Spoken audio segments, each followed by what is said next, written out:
Hey everybody, it's time for another Redneck review, and this is Robert Lawrence. And today we're going to be reviewing... If I can get out of here. Guardians of the Galaxy, number 11. Now, this is part of a new story arc which crosses over with the X-Men, the all-new X-Men. That one's had sort of mixed opinions for me. It's not as good as the old Uncanny X-Men, and the old Uncanny X-Men was still, in my opinion, a little subpar. But we're not going to hold that against Guardians of the Galaxy.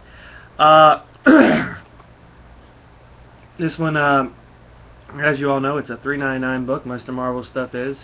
Sometimes their stuff isn't worth it. I'm going to give you that part right now. But this one's written by the guy who put the Avengers on the big screen, who helped put the Avengers on the big screen from the book to the screen. Brian Michael Bendis and Sarah Pichelli, the pencilist. Alright, so let's get in here. We start off where we usually do with the Guardians of the Galaxy, at an alien bar, and Star-Lord is just getting hammered and trying to pick up alien women. Till he is met with Gamora in her stylish half-naked body. She comes up to him and says, "Quill, Gamora, what are you doing here?" "What am I doing here? What are you doing here?" she asks him. "You're a wanted man." He goes, "So are you." You know, minus the man part. He goes, But why are you here at this place you always go to?" "Because it's the first place anyone would look for me." So they probably already looked for me here and moved on. "What are you doing here?" "Looking for you." "It's the first place I looked. I thought you needed some special you time. And we talked about this. If you hang out with me in this place like this, it dramatically lowers my chances of meeting a fine female companion. Which, because I'm the only human in this part of the galaxy, is already an uphill battle." So just tell Gamora, "Hey, look, you're cramping my style. Please, please go on."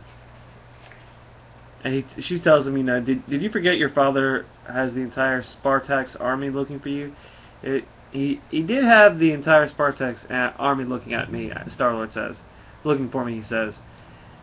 "It did," as in past tense. Now he's just looking for Thanos. Well, basically the banner goes on and on for a little while, and he starts to realize that Gamora doesn't dress like that anymore, like she did in the last run, but she's not dressing like that in this one. So he gets it. He gets the idea. He basically pulls a gun on her. He says, "And you're going to see that my one of a kind element gun is pointed right at you," he tells her. "Then you're going to tell me who you really are. Is you ever been hit by lightning? I hear you never really recover." And after the last track, he starts to fade in and out a little bit, and he's losing a little bit. Obviously, she spiked his drink. He goes, "Shapeshifter." He says, what he's trying to say is, "You're a shapeshifter." He says, you don't have to be mean. You were right about your father. He does have the Spartax Guard looking for Thanos. So he hired every bounty hunter on the planet to come look for you." So this person that's been creating as Gamora is actually a bounty hunter, probably a Skrull or something like that. And she basically grabs you and says, "Look, the Spartax army isn't looking for you. I am, and all the other bounty hunters of the universe are." And so the stage shifts a little bit back to the Galactic Council. Now, I thought after the events of Infinity we would be done with these guys, but not the case. Basically, they're all getting back together because there's another threat. The Spartax, the Kree, the Skrull, the Shi'ar, the Brood, Annihilist, all of them. They're coming together as requested by Gladiator. This will be a sensitive subject, he tells him, based on the events of the last few weeks, but there is a problem on the planet Earth, and it needs to be taken care of immediately. And Sparks, the Council goes, "Thanos again? You were speaking And the Supreme Intelligence, right here, looks at him and says, "Hey, you are speaking of the young mutant." "Yes, I am. We have received similar intelligence," the Supreme Intelligence says. "Why don't you fill us all in on your superior intelligence, Supreme Intelligence?" Her name is Jean Grey, and she is a mutant. She is one of the original X-Men. Most of you will know her as the primary host of the Phoenix. It was she who embodied the Phoenix when it sent the Garax star into supernova, obliterating 11 planets, including the entirety of the Triclad population. She died years ago, they all said. But the X-Men have gone into the past, pulled the original members to the present, and our intelligence says they now reside here in the present. Now, why would they go and do a thing like that? The Spartacus King, Star-Lord's father says. Nostalgia, they say. They think they just brought her back for nostalgia. Maybe Cyclops would, but not the rest of the X-Men, because they are mad, selfish children who never learn from their mistakes.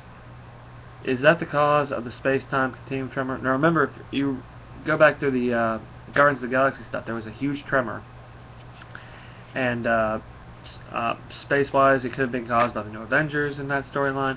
It could have been caused by, the dimensional thing, or it could have been caused by there's lots of events going on that could potentially shatter the universe. And Glare says Jean Grey is alive, and she needs to answer for her crimes. This is a young woman who has traveled here from the past. Yes, so she has not actually committed these crimes yet. So they're getting to a technicality on it. They're fighting back and forth, and they say, this is what's going on and whatnot. Well, the conversation keeps going on, and Gladiator and the Kree all decide they have to bring her in. I mean, she's too dangerous a person to just be left alone. So there's another encounter into Earth. Big whoop. All right. Well, back on the ship, we have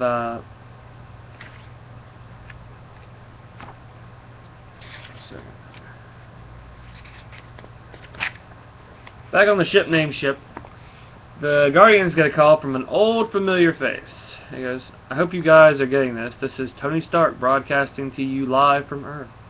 I stole your intergalactic smartphone." Remember this smartphone that they were talking about a couple of issues back?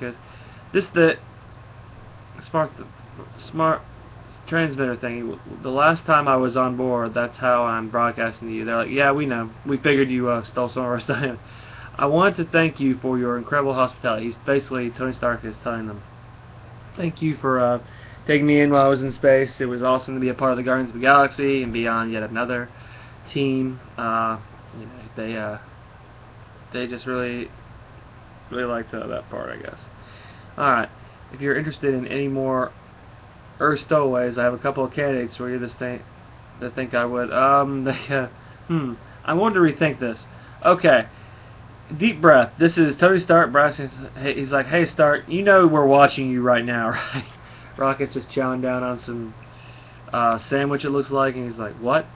You're talking to us live. You think you're recording this?" And Groot has this funny little face right here. He goes, "I am Groot," and his mouth is like wide open, so you can tell he's laughing.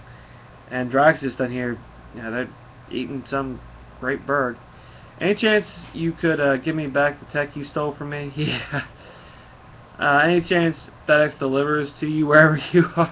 He goes, "I don't know what that is, but I assume that means you're being a Grunad. But I mean, if I really do want to thank you guys." And the signal starts out. He goes, "I really need to be there, and you guys were amazing hosts. I hope I can return the favor." And they just stop there and go about their meal. That's what I love about the Guardians of the Galaxy. They can be funny, and they can be non-threatening at times. Well, we have the three Guardians that are out, I guess, on an away mission are Angela, Gamora. Angela, what do you think of that? For you, maybe. I don't see it, Lady Gamora. What don't you see?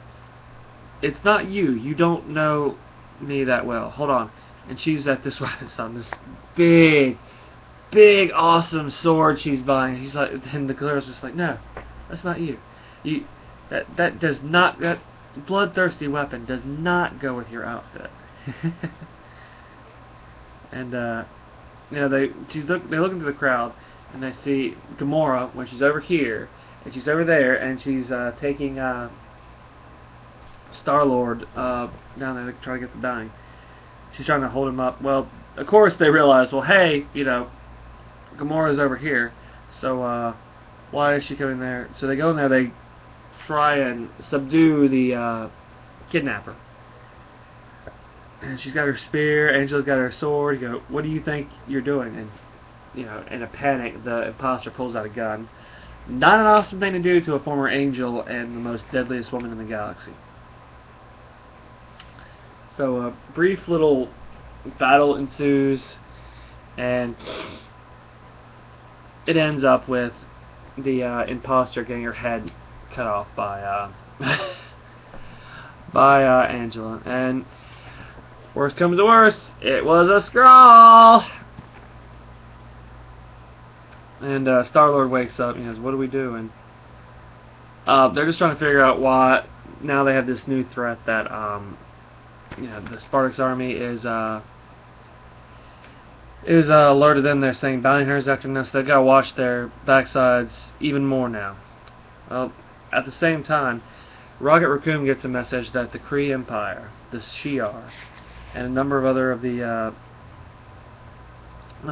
empires are going after Earth to subdue Jean Grey. And the Guardians are not going to let that happen because they know the X-Men. They know they're not evil. I don't think they quite know about the X-Men being brought to the future. And they go to Earth to try and help these new X-Men. They go, hey, we're the Guardians of the Galaxy, and we're here to we're too late, aren't we? And you see them, they've already been attacked, so Guardians show up a little late. But that's okay. They're the Guardians. They'll be they're not the main team, they're a B team, but they're awesome. I think they're cool. Alright guys, well, for Guardians of the Galaxy, number 11.1 point.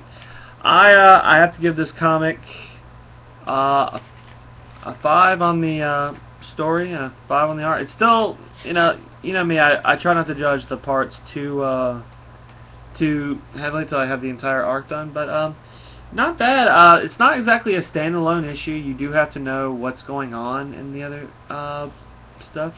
As far as the book itself, the art, like I said, it's great. Definitely a 5. There's not too many advertisements, and the story is pretty good. So all in all, I'd give it a 5.5. I usually do with the Guardians of the Galaxy comics. They're not too serious. They're not too wrapped up in their own things. They're pretty down to earth and awesome. Alright guys, so that's been your Redneck review from Robert Lawrence, the Red Prince.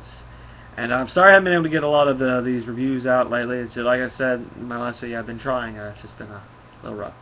Alright, well guys, please leave us some comments below if you liked this video, or if you didn't like it. Tell me what I'm doing wrong. Tell me what I can do better. I don't mind criticism, as long as it's constructive criticism.